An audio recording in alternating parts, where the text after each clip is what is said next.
Desde que el ser humano es un ser primitivo, ha estado en un constante estado de búsqueda. El Homo sapiens sapiens intenta comprender todo lo que le rodea, cuenta todo lo que ve y clasifica todo lo que ya conoce. Es por eso que el ser humano, en su intento de conocer todo su entorno, creó un método que le permita agrupar basándose en elementos que compartan cierto tipo de características en común.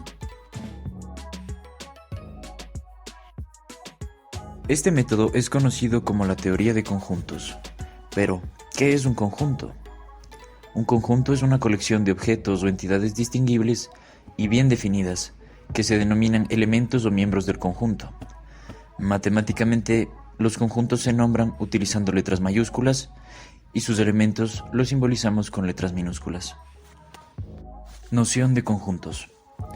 Formas de representar los conjuntos. Existen dos formas de representar los conjuntos. El primero es de manera explícita, o también llamado por extensión. La segunda forma es de manera implícita, o también llamada por extensión. Se lee: el conjunto de todas las X, tal que X es una vocal. La simbología. Como habrán notado, cada conjunto cuenta con un lenguaje que los estructura. Un símbolo es la representación perceptible de una idea, y la teoría de conjuntos tiene su propia simbología. Siempre que hablamos de conjuntos, tenemos que escribir los elementos dentro de lo que son las llaves, y dichos elementos separados por una coma. Además, en la teoría de conjuntos se aplica un lenguaje en el que existen símbolos que representan un significado. Significa pertenece, significa no pertenece. Aplicado solo de elementos a conjuntos. Se lee: A pertenece al conjunto A. Otro ejemplo utilizando simbología en el conjunto es el siguiente. Se lee: X tal que X pertenece a los números naturales y es mayor o igual a 10, escrito de forma por comprensión. Tipos o clasificación de conjuntos. Dentro de la clasificación de conjuntos tenemos conjunto vacío. Es aquel conjunto que carece de elementos. Conjunto universal. El conjunto universal, o también llamado conjunto referencia, es el marco referencial del campo. Relación entre conjuntos. Conjuntos disjuntos son aquellos que no tienen elementos en común. Subconjunto es aquel conjunto en el cual cada elemento del conjunto A es un elemento del conjunto B.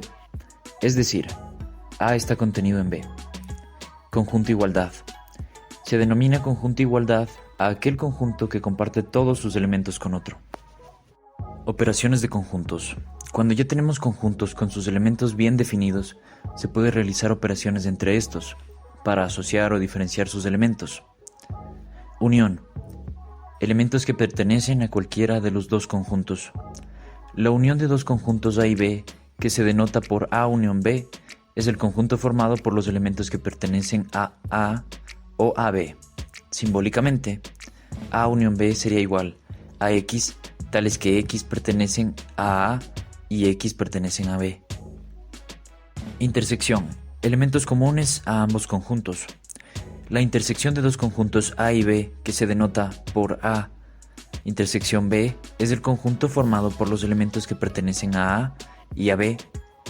Simbólicamente, A intersección B es igual a X tal que X pertenece a y X pertenece a B. Diferencia de conjuntos. Elementos de A que no son de B. La diferencia de dos conjuntos A y B, que se denota por A, diferencia de B, es el conjunto formado por los elementos que pertenecen a A, pero no a B, simbólicamente.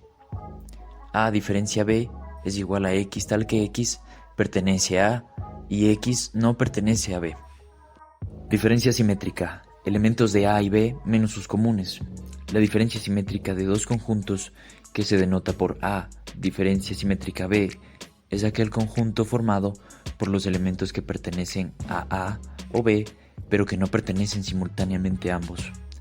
Simbólicamente, A, diferencia simétrica de B, es igual a X, tal que X pertenece a A y X no pertenece a B.